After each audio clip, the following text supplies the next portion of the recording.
del tercer bimestre. Entonces, ustedes yo sé que ya tienen el contexto.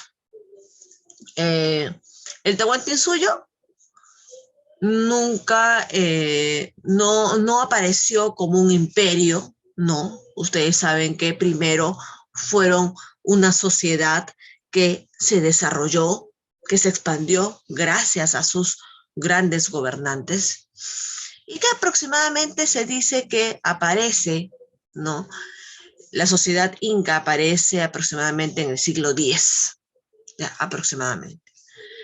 Sin embargo, se dice que alcanza su máximo esplendor más o menos en el año 1400, ¿ya? Justamente, ¿no? Con un gran gobernante. ¿Alguien se acuerda de este gobernante, el nombre de este gobernante o el número de gobernante que es, el cual divide el imperio en 4, porque se da cuenta que el imperio había expandido, había crecido, ¿no? ¿Se acuerdan algunos de ustedes el nombre de este gobernante?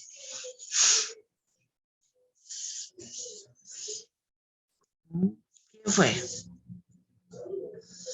El que divide el imperio en 4 suyos, porque el imperio había crecido mucho. Inca Yupanqui. El Inca Yupanqui, ¿qué número es, hijo? ¿Qué número es? 10. El Número 10. décimo. El décimo Inca. ¿Ok? Tenía otro nombre, ¿cierto? ¿Cuál era su otro nombre? Inca Yupanqui o...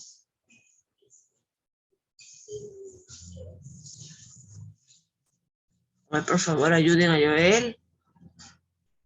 No, es que yo ni me entiendo mi letra. Ah, no, o no lo has apuntado. En el décimo Inca, ¿no? En el décimo Inca tenemos ahí al Inca Yupanqui, que fue el que divide el imperio en 4 suyos, ¿ok? Y luego viene su hijo, ¿no? Que extiende, ojo chicos, dato importante, dime Jairo, dime mi amor, dime. Su hijo, Sí, diría mi creo que sería Inca Tupac Yupanqui, creo. ¿qué número es ese? Había un Inca... Ah, el 11º. Ya, ¿el Inca Tupac Yupanqui tuvo otro nombre? Diría que según lo que hemos dicho, Ajá, sí. creo que no tiene No, otro nombre. No. ya. Entonces, su hijo fue Inca Tupac Yupanqui, ¿ok? Pero luego viene el 12º Inca, porque justamente, ¿no? Entre el 12º y el 13º es que se llega a tomar la zona del norte. Recuerden que los incas llegaron hasta Ecuador, Quito, ¿no? Y ahí justamente un inca se casa con la Colla de Quito. ¿Cómo se llamó el inca? Es el 13º, ¿no? El 12º, perdón, el 12º inca. ¿Cómo se llamó el inca que se expande el imperio hasta Quito, Ecuador, y se casa con una Colla de Quito? El 12º inca, ¿cuál es su nombre? Inca Huayna Cápac. Huayna Cápac. Ok, Huayna Cápac. ¿Ok? Entonces, Huayna Cápac tuvo 2 hijos, pues.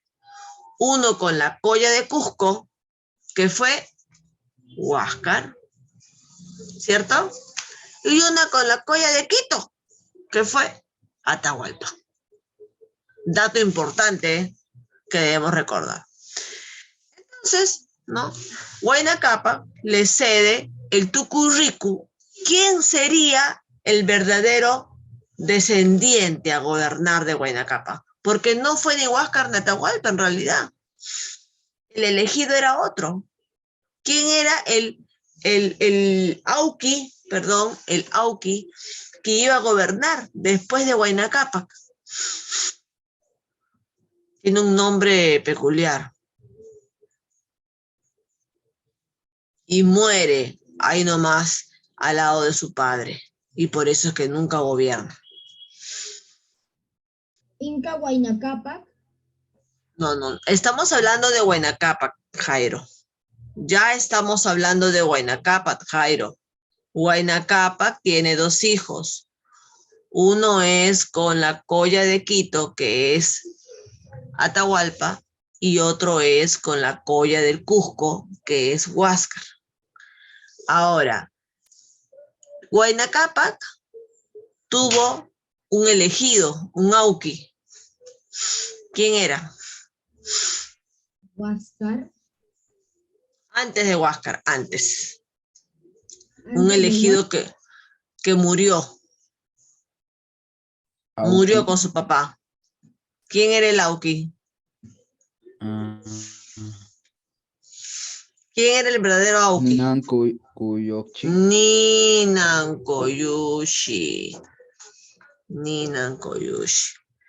Ninan Koyushi, Jairo. Baja un poquito tu cámara, Jairo.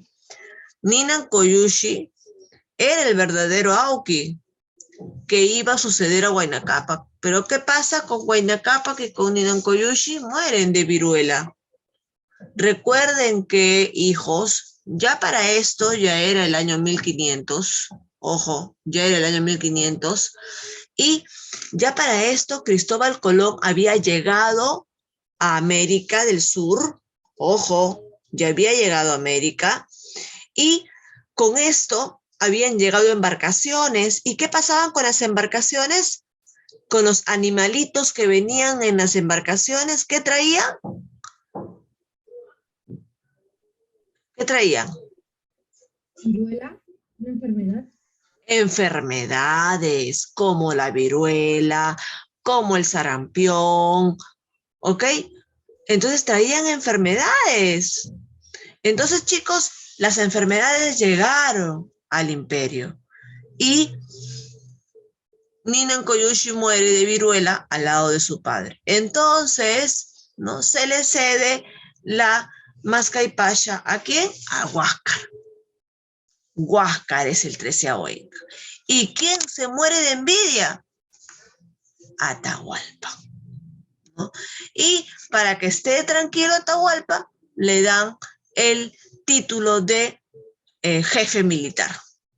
Y Atahualpa se vuelve en jefe militar del imperio, mientras que Huáscar se vuelve el Inca, el 13º Inca. ¿Hasta ahí estamos de acuerdo, chicos? Ya. Entonces, ¿qué fue lo que pasó con estos 2 hermanos? ¿Qué fue lo que pasó? Justamente mientras que Pizarro entraba por Piura, Tumbes entraba por el norte, Pizarro. ¿En qué año llegó Pizarro al Perú? A ver, ¿quién se acuerda? ¿En qué año entró Pizarro al Perú? Llegó al Perú. 1522. Te equivocaste por 10 años. 1532. 1532. Fecha importante, pregunta de examen de admisión. 1532, Pizarro llega al Perú.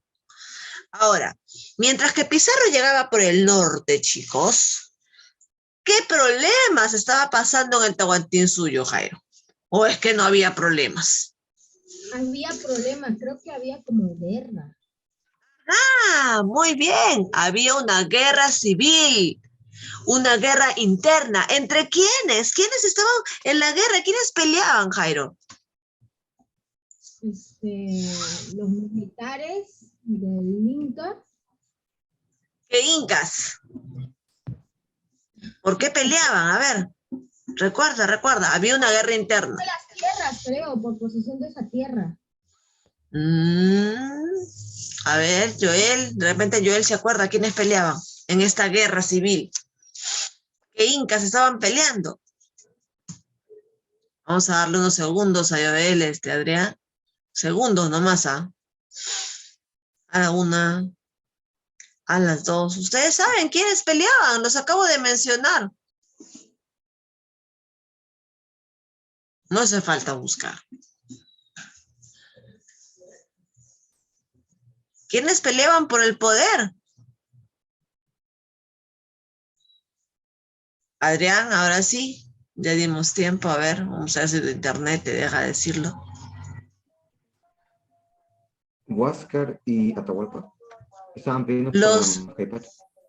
muy bien, los medios hermanos, pues hijos, ¿no? Al morir Huayna Cápac, al morir Ninancoyushi, le dan la Mascaipacha a Huáscar. Huáscar gobierna desde el Cusco, pero Atahualpa envidioso quería gobernar él. Entonces, ¿qué le dice? No te preocupes, Atahualpa, tú vas a ser el jefe militar del imperio. Pero Atahualpa no se quedó tranquilo y ni siquiera fue al velorio de su padre, ¿no? Estaba molesto Atahualpa porque no lo habían elegido a él. Entonces Atahualpa empieza una guerra civil, ¿ya? Pero ojo, lo empieza en 1531. 1531. Fueron 3 años de guerra, ojo. 3 años de guerra interna. 3 años, ¿ya? Y cuando Pizarro llegó, Jairo se encuentra con esta noticia, pues. Se encuentra con que Atahualpa peleaba con su medio hermano Huáscar por la Mascaipacha. Así que Pizarro estaba contento, pues, ajá, encontramos pelea. Acá los agarramos a estos. Están peleándose. Hay desorden, hay desorganización, hay distracción. Es nuestro momento para ingresar. Así que de acá vamos a empezar la historia. Hijos, voy a tratar de no interrumpirlos, ¿sí? Relájense, vamos a escuchar estos videos porque son varios, pero como si fueran cuentos, ¿ok? Solamente si fuera necesario, porque ojo, después viene una ficha evaluativa, ¿ya? Así que les pido nada más que pongan atención y que vean los videos como si fuera una película de cine, ¿ok? Vamos a ver. Acá, por aquí.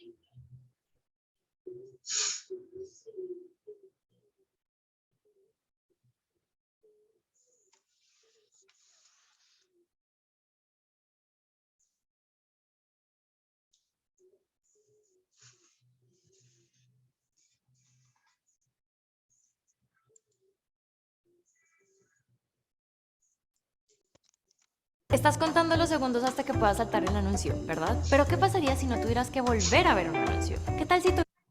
La caída del Imperio Incaico es quizá uno de los momentos más controversiales de la historia del Perú, tanto por la forma casi fantástica en la que ocurrió como por la cronología confusa y algunas veces contradictoria de los sucesos. Acompáñanos en esta serie de videos para conocer y descubrir, de una forma diferente a como te la contaron, la historia detrás de la caída del Imperio Incaico. Episodio 1. La Guerra Civil Inca.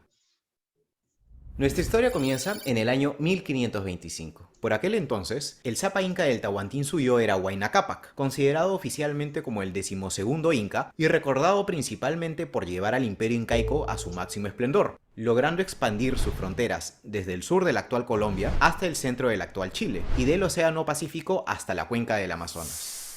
Huayna Cápac había dedicado los últimos años de su reinado a pacificar el borde norte del imperio cuando cayó repentinamente enfermo de viruela, una enfermedad que había sido introducida de Europa desde la llegada de los primeros exploradores de los viajes de Cristóbal Colón.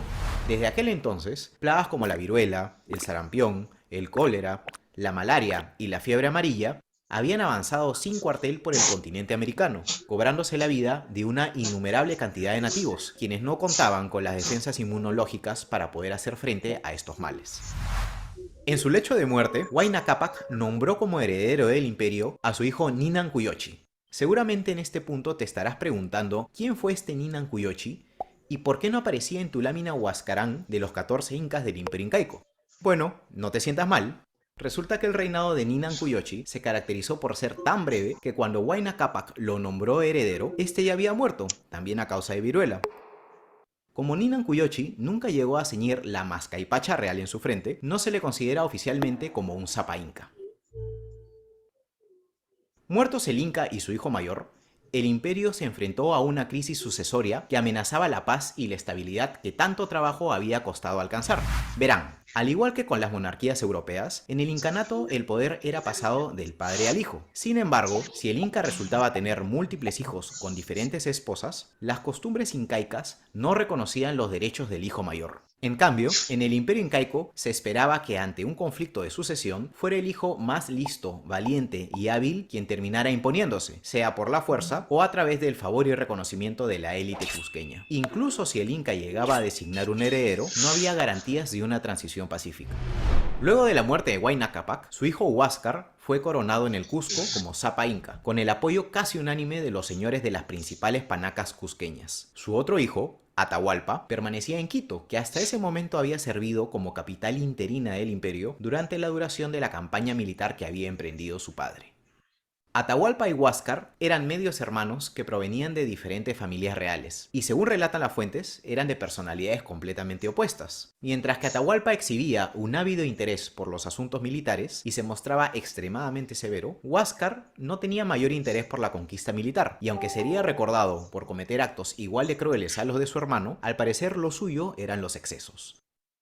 Atahualpa no asistió a los ritos funerarios de Huayna Cápac ni a la coronación de Huáscar en el Cusco, seguramente consciente de que podría terminar haciéndole compañía a su padre en el otro mundo. Y aunque al parecer en un inicio Atahualpa intentó congraciarse con su hermano, el que no fuera al Cusco despertó las sospechas inmediatas de Huáscar, quien enfurecido por la ofensa decidió iniciar una campaña militar contra su hermano para consolidar su autoridad sobre el imperio de una vez por todas. Es así como daría inicio a la Guerra Civil Inca.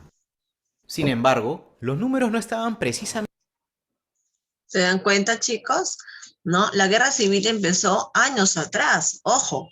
No es que llegaron los españoles y ellos empezaron a pelear. No, a veces la historia está mal contada. Ellos ya venían entre riñas y peleas, o mejor dicho, guerras civiles, desde 1528 aproximadamente. En la historia nada es exacto, pero aproximadamente ya ellos peleaban desde 1528. O sea, 3 años atrás, 4 años atrás, antes que llegara Pizarro. Entonces, esto generaría una inestabilidad. Ahora, ¿por qué peleaban, Jairo? ¿Por qué peleaba Huáscar con Atahualpa? Por la Mascaipacha. Por la Mascaipacha, porque quería el poder. Atahualpa no estaba conforme con que su padre le haya dejado la Mascaipacha a Huáscar. ¿Ok? Ahora, Huáscar tenía una debilidad, chicos, ¿no? Atahualpa era un excelente militar. Atahualpa tenía a los mejores militares del imperio bajo su mando. Y Huáscar, a pesar de ser el inca elegido, no lo tenía. Vamos a ver qué pasa en las guerras. A favor del legítimo inca, pues Atahualpa tenía consigo a las tropas de su padre, un ejército veterano que había pasado los últimos años en constantes enfrentamientos, dirigido además por los 3 generales más experimentados del imperio, Calcuchímac, Quisquis y Rumiñahui. Huáscar no tenía nada similar, por lo que tuvo que recurrir a la leva de nativos para poder hacerse con un ejército. Aún así, Huáscar tomó la iniciativa y envió a sus tropas hacia el norte del imperio al mando de su general Atoc, el Zorro, quien se batiría en combate contra las fuerzas de Atahualpa al sur de Quito. A pesar de algunas victorias iniciales menores, las fuerzas huáscaristas serían finalmente derrotadas, y Atoc acabaría siendo capturado, torturado y su cráneo sirviendo como copa para Atahualpa. Aprovechando el momento, los generales de Atahualpa, Quisquis y Calcuchímac comenzarían a empujar lentamente a las fuerzas de Huáscar hasta llegar a las afueras mismas del Cusco. El incontenible avance de los ejércitos de Atahualpa y los constantes reveses militares sufridos por los generales de Huáscar hicieron que el Inca tomara finalmente la decisión de liderar personalmente a sus tropas, reunidas de todos los extremos del Tahuantinsuyo. La batalla decisiva se libraría al sur del Cusco, en Huanacopampa, ubicada en la actual Apurímac. Allí, las fuerzas huáscaristas lograrían una importante y rotunda victoria contra el ejército de Atahualpa. Sin embargo, haciendo muestra de su poca experiencia militar, Huáscar decidiría no perseguir a las fuerzas de Quisquis y Calcuchímac, prefiriendo acampar en Huanacopampa para celebrar su triunfo. Esta decisión terminaría costándole muy caro a Huáscar, pues le permitiría a los generales de Atahualpa reagrupar sus tropas y tender una emboscada. Al día siguiente de la batalla, Huáscar dividió sus fuerzas en 3 grupos y lideró personalmente la persecución de lo que él pensaba era un ejército derrotado. Grande sería su sorpresa al descubrir que su grupo de vanguardia había sido atacado y aniquilado por Calpuchímac aprovechando el terreno agreste y angosto, mientras que las huestes de Quisquis le habían bloqueado el camino de regreso, impidiendo cualquier posibilidad de una retirada ordenada. Sintiéndose perdido, Huáscar intentaría huir, pero sería finalmente capturado. Por su parte, Calpuchímac llegó de nuevo a Huanacopampa, pero esta vez disfrazado de Huáscar. El tercer ejército de Huáscar, que se había quedado estacionado en el campamento como reserva, salió a recibirlo alegremente y completamente desarmado, situación que sería aprovechada por el ingenioso general para masacrarlo sin problemas, con lo que las tropas atahualpistas lograrían el triunfo definitivo. Huáscar fue despojado de su túnica, armas e insignias reales, las que serían enviadas a Atahualpa en señal de victoria, mientras que el propio Huáscar también emprendería su lento camino a pie hacia el norte, donde afrontaría la ira de su hermano. Quienes no correrían igual suerte serían sus mujeres e hijos, quienes serían congregados y asesinados a las afueras del Cusco, eliminando así su linaje real. Habían pasado 4 años desde el inicio de la Guerra Civil Inca y anticipando su victoria, Atahualpa viajó de Quito a Cajamarca para esperar las noticias del ataque decisivo de sus tropas sobre la capital. Al mismo tiempo, sus chasquis le llevaban los primeros reportes de un suceso que despertaría su curiosidad.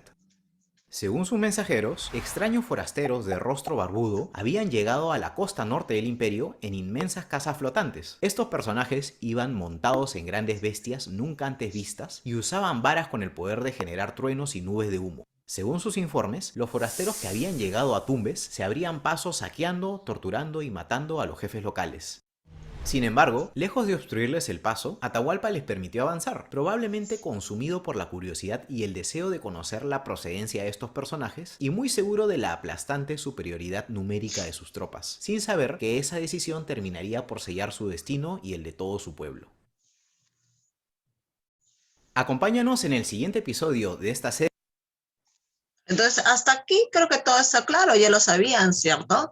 La guerra civil entre los hermanos duró varios años, ¿no? Finalmente Atahualpa, el ejército de Atahualpa atrapa o captura a Huáscar, ¿no? ¿Y qué es lo primero que hace el enemigo? Desaparece toda la familia de Huáscar, pues, a las esposas y a los otros hijos, con el temor de que alguien vaya a reclamar el poder de Huáscar. Entonces se asegura, pues, Atahualpa, ¿no? Se asegura y mata a toda la generación de Huáscar, ¿ok? Y con esta situación es donde llegan los españoles, con esta, ¿ok? Donde Huáscar está capturado y Atahualpa va a ceñirse la mascaipacha, Jairo, pero de manera corrupta, porque no había sido elegido por el pueblo. Él solo se la va a ceñir. ¿Y dónde se hacían estas ceremonias? En Cajamarca. Bueno, en realidad se hacían en el Cusco, pero como en el Cusco la población no lo querían, Atahualpa, perdón, no lo querían a Huáscar, entonces Atahualpa dice, mejor no me voy al Cusco, mejor hago la ceremonia en Cajamarca. Y ahí va a pasar algo importante. Vamos a continuar. ¿Hasta ahí estamos claros, chicos? Joel, sí, hasta ahí está.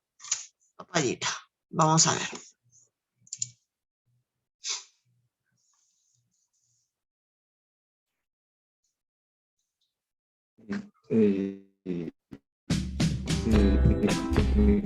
Un rato, Sí, Adrián tiene problemas con el internet. Sí, hijo. Un rato por otro. No te preocupes, justamente había terminado el video ya. Vas a estar así, pues, No te preocupes, no te preocupes. Ya. Igual les voy a dar el link, de los videos, ya. Les voy a mandar el link por la plataforma, si alguien los quiere volver a ver, pero en realidad la historia yo ya la he venido contando también, así que solamente es para reforzar y para que hagan su evaluación, ¿ok? Sigo.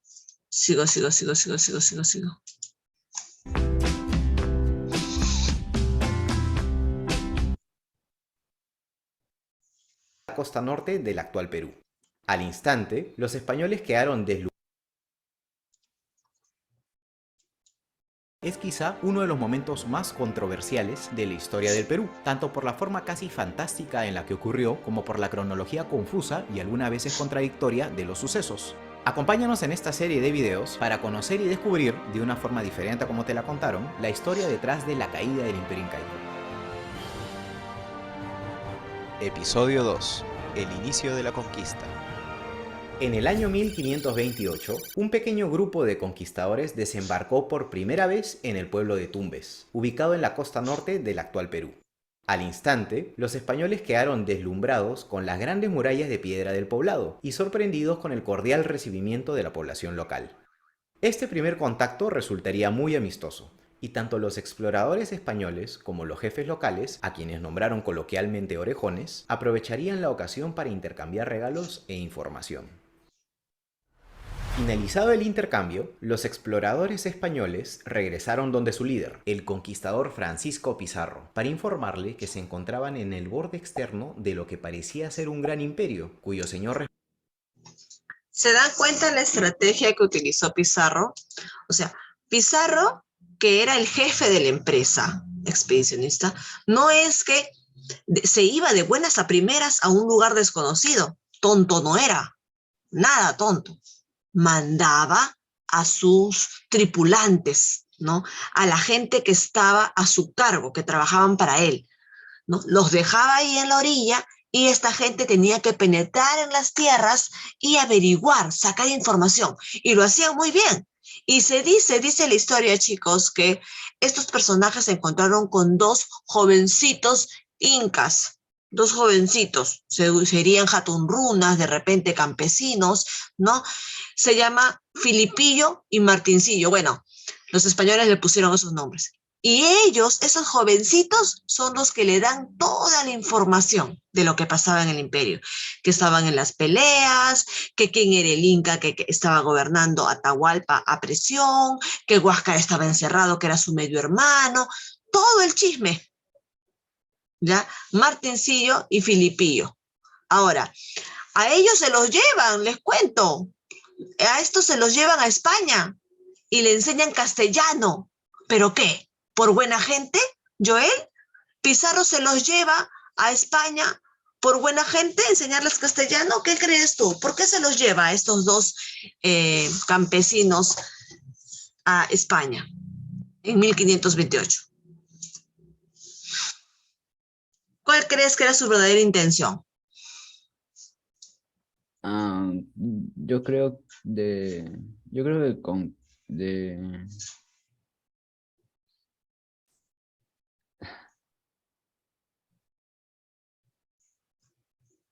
A ver. Jairo, de repente, a ver, ayuda a Joel. No. Pizarro ya había llegado en 1528. ¿Cómo? Ayudarnos a conquistar más. ¿Y cómo? Claro, la pregunta es primero, Jairo, tranquilo, ¿no? Pizarro había llegado a Tumbes, arribita, no había entrado todavía, ojo, no había entrado al Perú, solamente había llegado al norte ahí, a Tumbes, en 1528. O recuerden que Pizarro hizo 4 viajes, para llegar recién a Perú. Hizo 4 viajes. Iba avanzando. Primero llegó a Centroamérica, luego llegó pasando Centroamérica, luego llegó al norte del Perú, pero solamente llegó y se regresaba. Iba como que avanzando de a pocos, chicos. Y en 1528 se encuentra con estos dos jatunrunas, estos dos jovencitos, y se los lleva en el barco a España. Y les enseña español, castellano. ¿Con qué intención? Esa es la pregunta. A ver. para así que los otros enemigos no los entiendan o algo parecido, o para que aprendan de su idioma también. ¿Y para qué querían que aprendan castellano? Los dos quechua hablantes, porque hablaban quechua ellos. En el imperio se hablaba quechua. Sí. Para comunicarse, ¿no? ¡Claro! Para comunicarse, para que les cuenten todo y para que ellos sean sus traductores, porque Pizarro iba a regresar en 1532. Después de unos años regresa ya sabiendo toda la historia, ¿no? ya con estos dos traductores y ellos son los que hablan con el Inca. Ustedes van a hablar por nosotros. O sea, todo estaba planeado. Vamos a escuchar el video. Respondía el nombre de Huayna Cápac. Esta noticia lo estremeció significativamente. Verán, años atrás, Francisco Pizarro y sus socios, el conquistador Diego de Almagro y el sacerdote Hernando de Luque, habían conformado en Panamá una sociedad privada de exploración y conquista denominada la Compañía de Levante. Y desde aquel entonces, con Pizarro a la cabeza, la empresa se había embarcado en la búsqueda de nuevos territorios que les aseguraran riquezas, tierras y títulos por parte de la corona de España. Hasta ahora no habían tenido el éxito que esperaban, pero este nuevo descubrimiento parecía prometedor.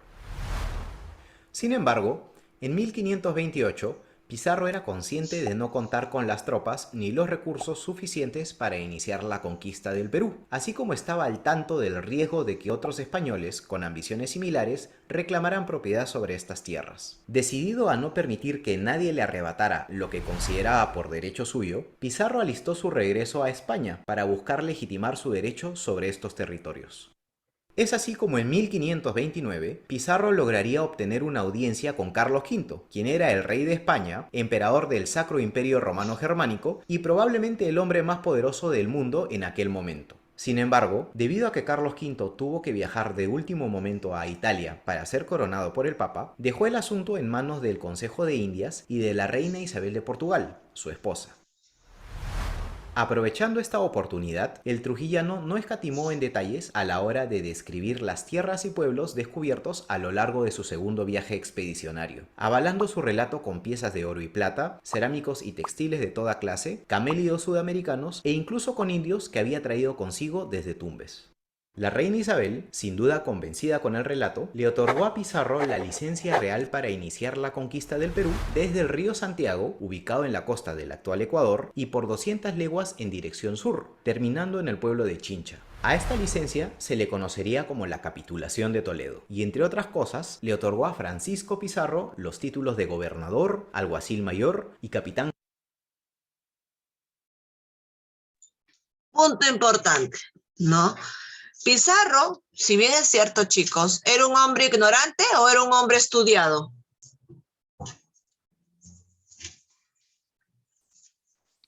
Estudiado. ¿Era un hombre estudiado? ¿Qué cosa había estudiado? No. Ustedes han visto la vida de Pizarro. ¿Era un hombre ignorante o un hombre estudiado? Ignorante. Era un ignorante. Era un criador de chanchos. Nunca había recibido estudios. Había sido huérfano. Su madre lo regaló a una iglesia. Entonces, no había tenido ninguna formación. Él solito vendió